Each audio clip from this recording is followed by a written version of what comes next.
last time you made a really bold call on the Australian economy, you lost a bet and had to walk from Canberra to Kosciuszko. Have you got your hiking boots ready? No, not this time. I've already done the hike, and that bet was over house prices falling 40% over 10 to 15 years, made in 2008 in Parliament House, just after the government had brought in what they call the first-time owners boost, and I call the first-time vendors boost, because it drive house prices up, and it's deliberately intended to do that. So, you know, little factors like that weren't taken into account by the other side of the bet. I did the walk to shut them up. I've done the shut up. Now I'm still saying we've driven house prices far too high. It's all been credit that's done it. They'll come down when credit falls. Unless we're lucky and Chinese people trying to get their money out of China drive house prices up again. But equally, Xi, being rather Stalinist, could drive prices down by making them repatriate. But alternatively, that doesn't actually stimulate the economy, doesn't it? That just props up house prices. Well, it does actually stimulate the economy. This is partly why we've got away with it, because any form of money coming into the economy gets spent. Whether you buy those goods, buying goods and services or buying existing assets, you're still causing part of the turnover. And if you buy a house off somebody, they're going to buy, you know, an automobile, etc., etc. So the cash does turn over. So we have benefited out of that cash inflow. But the same thing has happened in Vancouver, it's happened in London, happened in Sydney. It's made the prices unaffordable for locals, and it becomes a justified and large political issue in that situation. You've said that growth depends on debt growth always exceeding GDP growth. Can you break that down? What do you actually mean by that? What I'm saying is that credit's a necessary part of a well-functioning capitalist economy. Okay? But credit itself depends upon how willing you are to borrow to invest, fundamentally. And even if you have all that investment done for sensible reasons, people borrowing to build factories and so on, they can accumulate money, they can borrow money during a boom to finance that investment and then have to repay part of it during a slump. So what you have is there's less cash flow than they thought they'd have to repay it, and then it ratchets up and ratchets up and ratchets up. And that's what we've seen across the whole globe now. And Australia's been an exemplar of that particular pattern, ratcheting higher and higher and higher. Ultimately, the only way out of this is to write that debt off, write the private debt off, which we have the capacity to do, but people resist that because they say you should pay your debts, as if it's responsible, banks have been responsible in creating that much in the first place. So it is just a ratcheting up effect, and we've reached the maximum level of that ratchet. Can we avoid all of this? Can we avoid a recession in 2017? We'd need an enormous government stimulus. So the deficit would need to be, say, 10–15% of GDP. We'd need to have massive foreign buying of housing to enable the cash flow to come in from that. And we'd need to be lucky with our exports. But I don't think we're going to see those three factors happening. Of course, the government's going to make things worse, the experts will make things worse, and the foreign buying, of course, has become too political an issue, and justifiably so. Pushing out the deficit, doesn't that just make more problems further down the track? This is one of the myths that I'm trying to get out of people's heads, because that is a piece of logic that it says the government over the long term should have a balanced budget, a budget of zero. The government is not like a household. The government is like a bank. Now, a government running a balanced budget is like a bank that simply lends back as much as it gets in repayments. Therefore, the money supply never grows. Without a growing money supply, you don't have a growing economy. It has dilemmas. There's problems with private debt on one side and potentially government deficits causing a trade deficit on the other. But you do need a growing money supply. That means banks should normally lend more than they get back in repayments, and government should normally spend more than they tax. We've got our thinking completely wrong about this, and it's almost like trying to explain the universe to people who believe that the Earth is the centre of the universe, and you're trying to explain a moonshot to them. We have to change our thinking. Government should run deficits most of the time. How big would you be comfortable in that deficit going then? So should we just completely blow out? No, no, no. Again, it's a question of what are the impacts of that. So in the Australian situation, the main deficit we should be worrying about is our trade deficit, which is enormous. And if you have a large government stimulus, then a lot of that could spill over into imports, and you'd have an even worse impact on the balance of trade, and you'd affect your currency and so on. So you have to make those sorts of decisions. But at the same time, for example, we have central banks around the world trying to cause inflation. Now, aren't they doing a brilliant job? Okay?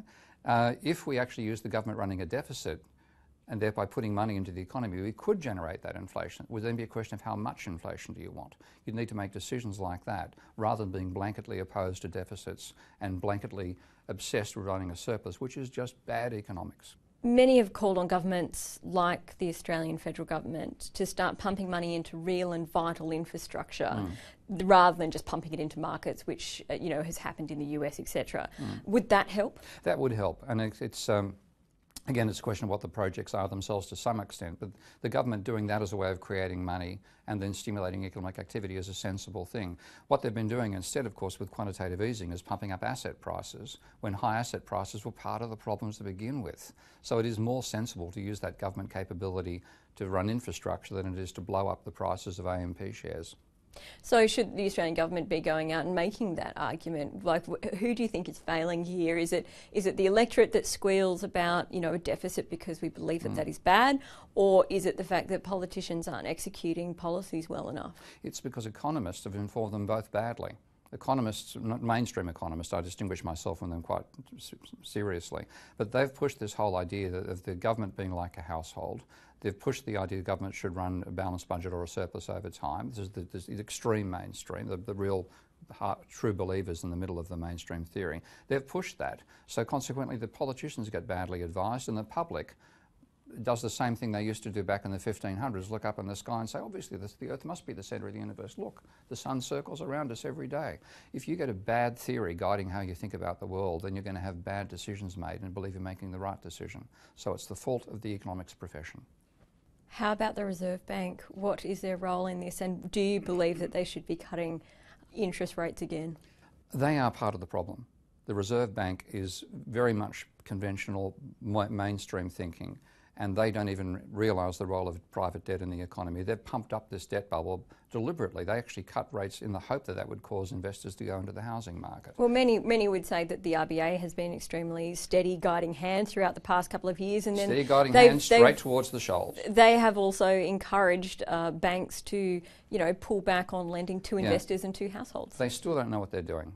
The Reserve Bank is the mainstream thinking about the economy that ignores the role, believe it or not, of banks' debt and money in muddling the economy, and yet they've got their hands on the lever of the monetary system. So the Reserve Bank, I think I'm very much a fan of the Bank of England. The Bank of England has a much better idea of how the monetary system functions than any other central bank on the planet. At the other extreme, I would put the Reserve Bank of Australia. The growth of Australia and how we've performed over the last couple of years would sort of go against that, wouldn't it? In the meantime, our debt level, according to Bank of International Settlements figures, private debt has gone from 150% of GDP to 210% of GDP. So a large part of that apparent growth of the economy has been a 60% of GDP increase in our debt level. That's been under the Reserve Bank's watch. That's been why we're congratulating ourselves on doing so well. Ireland did the same thing when they called themselves the Celtic Tiger. They don't call themselves that anymore. Spain was doing the same thing during its housing bubble. We've replicated the same mistakes when we've had time to observe and see them being made by other countries. So it's even worse for us. We're the last idiot on the block. So Australia, you predict to go into recession possibly next year. Who else do you think will be going there with us? Canada.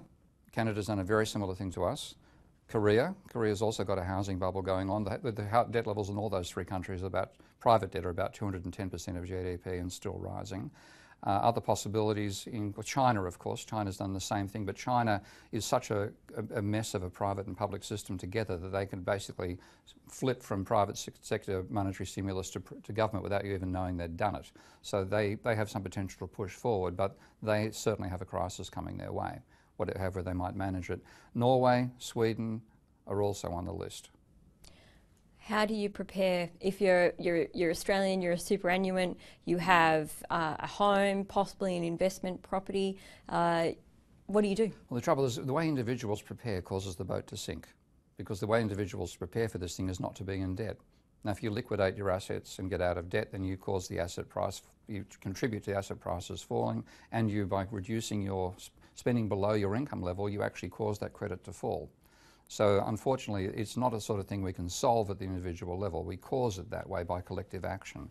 But individuals, if they want to protect themselves, should have as low a level of leverage as they can possibly manage.